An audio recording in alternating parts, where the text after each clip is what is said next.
Apply this to your pots and pans. The results will surprise you. They'll look brand new.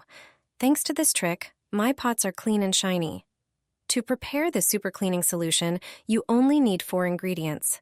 First, take 5 lemons. Cut each lemon into 2 equal halves.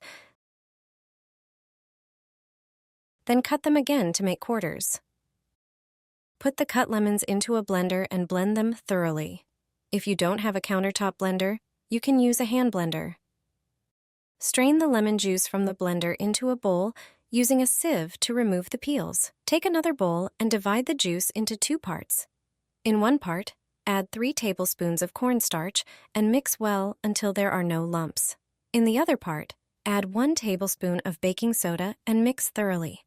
Then, add 1 tablespoon of sugar and mix again. Now, combine the 2 mixtures by pouring one into the other and mixing them well. Your pot and pan cleaner is now ready. Simply apply it to a burnt pot. Wait a few minutes, and then scrub the pot with a scouring pad.